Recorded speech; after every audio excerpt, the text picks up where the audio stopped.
আসসালামু আলাইকুম দর্শক, আওয়ামী লীগ তো নিষিদ্ধ হলো, তবে এই নিষিদ্ধ হওয়ার কারণে আওয়ামী লীগ যে খুব বেশি ক্ষতিগ্রস্ত হবে না সেই ধরনের কথা আগেই মন্তব্য করেছি।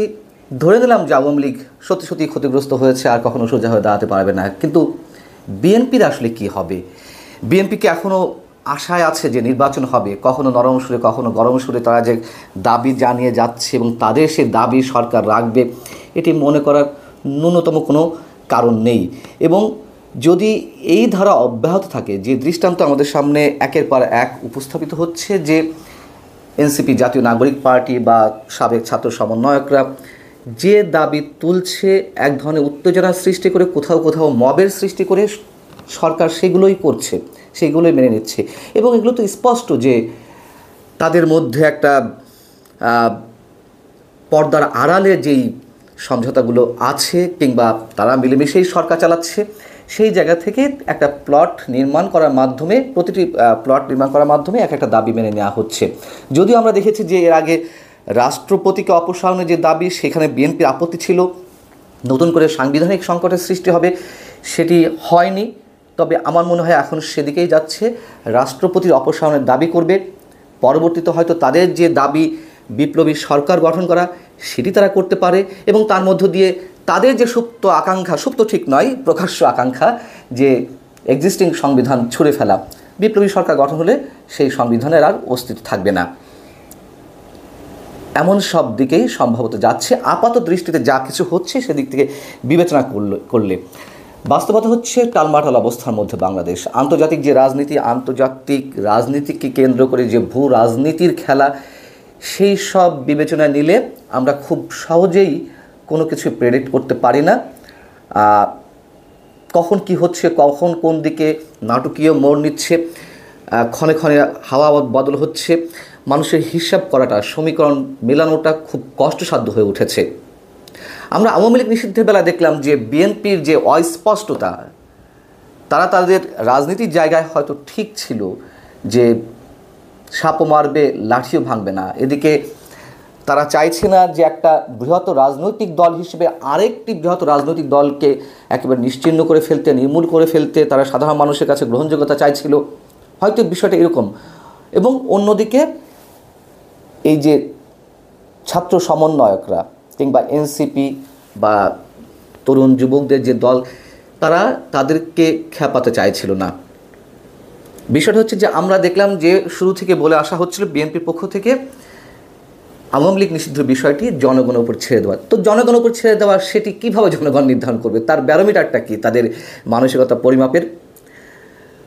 হঠাৎ করে আমরা দেখলাম গত শনিবার, যখন একটা, সে যে কটি রাজনৈতিক সংগঠনই থাকুক না কেন, একটা উত্তাল পরিস্থিতি তো তৈরি করেছে সরকারকে চাপের মুখে ফেলতে, সেটি যদিও নাটকীয়তার মধ্যে বা একটা নাটক মঞ্চস্থ করার মধ্য দিয়ে। মির্জা ফখরুল ইসলাম আলমগীর শনিবারই একটি অনুষ্ঠানে বললেন, সমাবেশে, যে দেশের 18 কোটি মানুষ চায় না আর আওয়ামী লীগকে দেখতে। তার মানে কি? তারা আসলে কোন অবস্থানে ছিল? এইগুলো করে তারা যদি মনে করে যে সরকারকে খুশি রাখতে চায়, ওই যে বলছিলাম শুরু থেকে আমি বলে আসছি, কখনো নরম কখনো গরম কণ্ঠে, সেটি করে তারা নির্বাচন আদায় করতে পারবে, প্রশ্নই ওঠে না। স্পষ্ট ভাষায় বলতে চাই, আবারও বলতে চাই, মনে করিয়ে দিতে চাই যে -2 ফর্মুলা, 111-এর -2 ফর্মুলা ছিল দুই ব্যক্তিকে মাইনাস করা, শেখ হাসিনা এবং খালেদা জিয়াকে। এবং আমি শুরু থেকে বলে আসছি, যারা আমার কন্টেন্টগুলো নিয়মিত দেখেন, যে এই -2 ফর্মুলা হচ্ছে দুই দলকে মাইনাস করা, সেই দুই ব্যক্তিকে মাইনাস করার মধ্য দিয়ে আর সীমাবদ্ধ নেই। আওয়ামী লীগ নিশ্চিহ্ন করার পথে হাঁটছে সরকার, পাশাপাশি বিএনপিকেও মাইনাস করবে। এখন ধরে নিলাম যে একটা নির্বাচন হলো, সেই নির্বাচনটি সুষ্ঠু হবে কোনোভাবেই আমরা আশা করতে পারি, এবং সেই নির্বাচনে বিএনপি ক্ষমতায় আসবে। যা কিছু দেখা যাচ্ছে, এই রাজনীতি বাংলাদেশের মধ্য থেকে আর নিয়ন্ত্রিত হচ্ছে না, এটি অবশ্যই রিমোট কন্ট্রোলের মাধ্যমে নিয়ন্ত্রিত হচ্ছে। নিঃসন্দেহে আমরা এই কথা বলতে পারি, একটা বৃহত্তর শক্তি বাংলাদেশের সব কিছুকে এখন নিয়ন্ত্রণ করছে। আমরা যদি সেনাপ্রধানের কথায় আসি, সেনাপ্রধানের কি পরাজয় ঘটল? গত 25 ফেব্রুয়ারি তিনি যে বক্তব্যটি দিয়েছিলেন, সারা বাংলাদেশের মানুষের মনে রেখাপাতের সৃষ্টি করেছিল। তিনি বলেছিলেন যে তার জীবনের অন্য কোনো টার্গেট নেই, ইচ্ছে নেই, একটা অবাধ সুষ্ঠু নির্বাচনের মাধ্যমে বাংলাদেশকে একটি সুষ্ঠু গণতান্ত্রিক প্রক্রিয়া উত্তরণের মাধ্যমে তিনি বিদায় নিতে চান, এবং সেই নির্বাচন অবশ্যই ফ্রি, ফেয়ার এবং ইনক্লুসিভ হবে। সেই ইনক্লুসিভ নির্বাচন বলতে অবশ্যই তার মধ্যে আওয়ামী লীগের কথা ছিল, আমরা এটা ধরে নিতে পারি। এবং তিনি তো পরবর্তীতে এই যে সার্জিস আলম কিংবা হাসনাত আবদুল্লাহ, তাদের কাছে তিনি তার অভিমত ব্যক্ত করেছিলেন যদি রিফাইন্ড আওয়ামী লীগ হয়ে আসে। আমি এটি পার্সোনাল তার মন্তব্য, এটা আমি কখনোই ধরতে চাই না। এটি দেশের প্রয়োজনেই একটি সুষ্ঠু রাজনৈতিক প্রক্রিয়ার মধ্য দিয়ে এগোনোর জন্য তিনি এই মন্তব্যটি করেছিলেন। কিন্তু আমরা দেখতে পেলাম যদি আওয়ামী লীগ নিষিদ্ধ থাকেই বা চূড়ান্তভাবে আদালতের মাধ্যমে নিষিদ্ধ করা হয়, তাহলে সেনাপ্রধানের সেই ইচ্ছের প্রতিফলন আর দেখা যাবে না। এবং আপাতত পর্যন্ত আমরা ধরে নিতে পারি যে সেনাপ্রধানকে এক ধরনের চ্যালেঞ্জের মুখেই সম্ভবত ফেলা হয়েছে, সেটি জাতীয় নাগরিক পার্টি, এনসিপি কিংবা জামায়াতে ইসলামী অথবা বিদেশি সেই শক্তি, এটি হতেই পারে। আমি শুরুতেই বলছিলাম যে কোনো কিছু খুব সহজে প্রেডিক্ট করা যাচ্ছে না। এখন যেভাবে বাংলাদেশের রাজনৈতিক যে টালমাটাল অবস্থা, তাতে করে আমরা নিশ্চিত করে কিছু বলতে পারছি না। তবে এটাও সত্য, মানুষ এখনও পর্যন্ত সেনাবাহিনীর দিকে তাকিয়ে আছে। কেন আমি কথা সেনাবাহিনী তুলছি? আবারও সেই পুরনো কথা বলতে হয়। 5 আগস্ট অবশ্যই সেনাবাহিনী একটা বড় রোল প্লে করেছিল।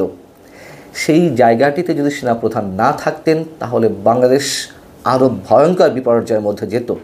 যেহেতু তিনি মানুষকে আস্থা রাখতে বলেছিলেন তার উপরে, সেই জায়গা থেকে মানুষ এখনও সেনাবাহিনীর দিকে তাকিয়ে আছে। তারা বা সেনাপ্রধান কতটুকু সফল হবেন কি হবেন না আমরা সেটা জানি না, তবে মানুষ তাকিয়ে আছেন, এটি বাস্তবতা। এবং যে বিদেশি শক্তির কথা বলছিলাম, নির্বাচন হবে কি হবে না, অনেকেরই আশঙ্কা যে বাংলাদেশ আফগানিস্তান হতে যাচ্ছে কিনা। এবং এর পেছনে যে বৃহত্তর শক্তি, আমরা যেটিকে এখন মোটামুটি দৃশ্যমান দেখছি, যুক্তরাষ্ট্রের খেলা মিয়ানমারকে কেন্দ্র করে। যদি সত্যি রাখাইনের উদ্দেশ্যে বাংলাদেশের কথিত মানবিক করিডোর দেয়া হয়, সেক্ষেত্রে আন্তর্জাতিক যে খেলা শুরু হবে, সেক্ষেত্রে বাংলাদেশ তো ওয়ারফিল্ড বা ব্যাটেল ফিল্ড যেভাবে বলি না কেন, সেই জায়গাটিতে যাবে। এটুকু আমরা স্পষ্ট করে বলতে পারি। যারা খেলছেন এই খেলাগুলো, আমার স্পষ্ট ধারণা শেষ মুহূর্ত পর্যন্ত তারা সফল হবে না। এখন সেই শেষ মুহূর্তের মাঝখানের সময়টা কতখানি, আমি সেটিও স্পষ্ট করে বলতে পারছি না। তবে মাঝখানে যে সময়টুকু, শুধু সেটুকুই জানি যে তখন সেখানে কী ঘটবে, ব্লাডশেড ঘটবে, অনেক রক্তপাতের ঘটনা ঘটবে, অনেক মানুষের প্রাণহানি হবে। কিন্তু এটুকু নির্দ্বিধায় বলতে পারি, এই মেয়াদটি, মাঝখানের মেয়াদটি যাই হোক না কেন, 1 বছর, 2 বছর, 25 বছর, 30 বছর, আমার কথা শুনতে হয়তো খারাপ লাগতে পারে, কিন্তু শেষ মুহূর্ত পর্যন্ত সেই শক্তি টিকবে না, এটুকুই অন্তত আমার দৃঢ় বিশ্বাস। খেলার বাকি আছে অনেক, তবে সেই খেলাগুলো নিশ্চয়ই আমাদের জন্য ন্যূনতম সুখকর কিছু নয়। আল্লাহ হাফেজ, ভালো থাকুন সবাই।